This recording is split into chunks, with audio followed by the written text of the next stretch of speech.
So now you're going to use one of these types of rulers, and you're just going to lay it, try an eyeball for the middle of it. Then you're just going to make a mark the width of the ruler, and the section inside of there will be your no-sew zone. So what we're going to do, let me see if this blue shows up better.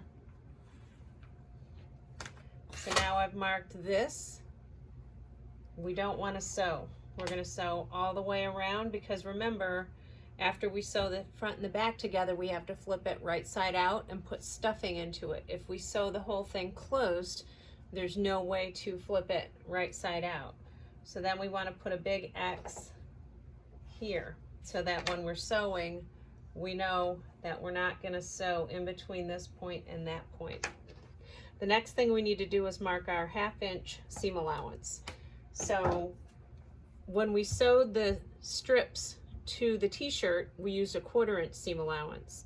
But now around the perimeter of the pillow, we're going to use a 1/2 inch seam allowance.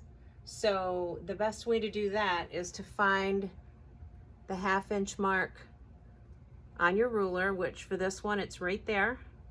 And I'm going to take that mark and I'm going to line it up.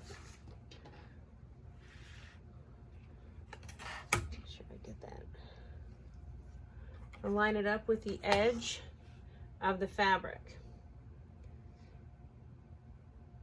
And if your edges aren't even, you want to line it up top and bottom, and just make sure that you're going to have fabric to sew on, meaning you don't have a cut edge that is, when you sew your seam, you want to make sure it's a complete seam.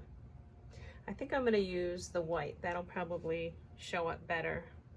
So again, we want to put a little weight on that ruler as we're marking the edge.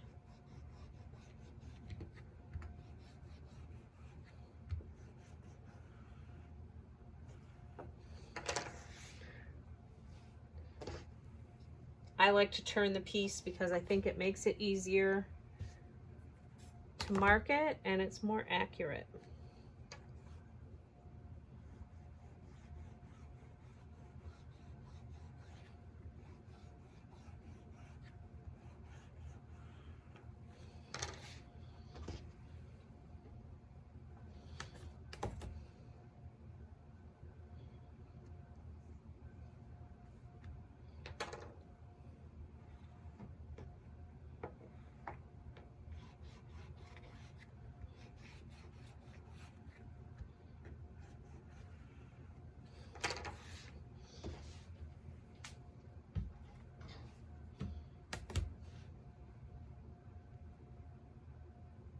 Okay, so remember, here's my no-sew zone, so I'm not gonna mark there because I don't want to confuse myself when I sit down at the sewing machine. So I'm just gonna mark